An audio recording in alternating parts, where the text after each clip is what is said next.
नमस्कार। आज हम बात कर रहे हैं सरकार के एक ऐसे बड़े और अचानक लिए गए फैसले की जिसने भारत के पूरे एनर्जी सेक्टर में एक भूचाल ला दिया है। इस वक्त की सबसे बड़ी खबर नई दिल्ली से आ रही है, जिसने ऊर्जा बाजार में हलचल मचा दी है और इसके परिणाम काफी दूर तक महसूस किए जाएंगे। केंद्र सरकार ने डीजल के निर्यात पर, यानी देश से बाहर भेजे जाने वाले डीजल पर एक ऐतिहासिक ड्यूटी लगा दी है। ये एक ऐसा कदम है जिसका अर्थव्यवस्था पर बहुत गहरा असर पड़ेगा। तो चलिए अब जरा इस फैसले की गहराइयों में उतरते हैं और देखते हैं कि 11 अप्रैल 2026 को आखिर हुआ क्या था। अब ये जो आंकड़े आप देख रहे हैं, ये वाकई चौंकाने वाले हैं। ये चार्ट साफ दिखा रहा है कि सरकार का रुख कितना आक्रामक है। देखिए, डीजल पर शुल्क कहाँ ₹21.5 था और कहाँ सीधा ₹55.5 पर पहुंच गया। मतलब दोगुने से भी कहीं ज्यादा की बढ़ोतरी। ये एक ऐसी छलांग है जो एक्सपोर्ट करने वालों के सारे मुनाफे का गणित ही बदल देगी। तो सबसे बड़ा सवाल यही उठता है कि सरकार को अचानक इतना बड़ा, इतना कठोर कदम उठाने की जरूरत आखिर पड़ी क्यों? देखिए, इसका जवाब छिपा है दुनिया भर में बढ़ते तनाव में। मिडिल ईस्ट में हालात बिगड़ रहे थे। कच्चे तेल की कीमतें $100 प्रति बैरल के पार जा चुकी थी। ऐसे में हमारी तेल रिफाइनरियां क्या कर रही थी? वो देश में तेल बेचने के बजाय ज्यादा मुनाफे के लिए विदेशों में बेच रही थी। इससे देश में डीजल की कमी का एक बड़ा खतरा पैदा हो गया था। अब इस पूरी स्थिति से निपटने के लिए सरकार ने एक खास आर्थिक हथियार का इस्तेमाल किया है, जिसे कहते हैं विंडफॉल टैक्स। अब ये विंडफॉल टैक्स होता क्या है? इसे आसान भाषा में समझिए। जब किसी कंपनी को अपनी मेहनत से नहीं, बल्कि किसी बाहरी वजह से, जैसे कि अंतर्राष्ट्रीय बाजार में कीमतों के बढ़ने से अचानक बेहिसाब मुनाफा होने लगता है, तो सरकार उस मुनाफे पर एक एक्स्ट्रा टैक्स लगा देती है। भारत में इसे स्पेशल एडिशनल एक्साइज ड्यूटी यानी SAED भी कहते हैं। और आपको बता दें कि ये कोई पहली बार नहीं हुआ है। सरकार ने 2022 में रूस यूक्रेन युद्ध के समय भी इस टैक्स का इस्तेमाल किया था।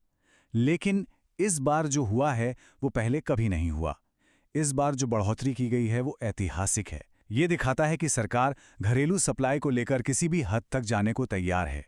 तो अब देखते हैं कि इस पूरे खेल में किसको फायदा हो रहा है और किसकी जेब पर असर पड़ रहा है। सबसे पहली और सीधी चोट पड़ी है देश की बड़ी तेल रिफाइनिंग कंपनियों पर। रिलायंस और IOCL जैसी कंपनियों का जो एक्सपोर्ट से होने वाला मोटा मुनाफा था, वो अब घट जाएगा। उन्हें अब अपना तेल देश के बाहर बेचने के बजाय भारत में ही बेचना ज्यादा फायदेमंद लगेगा। यहाँ सरकार एक बहुत ही दिलचस्प बैलेंसिंग एक्ट कर रही है। एक तरफ वो एक्सपोर्ट पर भारी टैक्स लगाकर खजाना भर रही है, तो दूसरी तरफ देश की जनता को राहत देने के लिए घरेलू पेट्रोल डीजल पर लगने वाली एक्साइज ड्यूटी में कटौती कर रही है। मतलब साफ है, मकसद सिर्फ पैसा कमाना नहीं, बल्कि बाजार को काबू में रखना है। तो हम सबके लिए, यानी आम लोगों के लिए, इसका क्या मतलब है? इसका सीधा मतलब यह है कि सरकार ने हमें अंतर्राष्ट्रीय बाजार में मची उथल-पुथल से बचाने के लिए एक सुरक्षा कवच तैयार कर दिया है। इससे किसानों को ट्रैक्टर के लिए और ट्रांसपोर्टरों के लिए ट्रकों के लिए डीजल मिलता रहेगा और महंगाई पर भी काबू रखने में मदद मिलेगी। अब ये मत समझिए कि ये सिर्फ एक फौरी राहत का कदम है। नहीं, ये फैसला भारत की एक बहुत बड़ी और लॉन्ग टर्म ऊर्जा सुरक्षा रणनीति का हिस्सा है।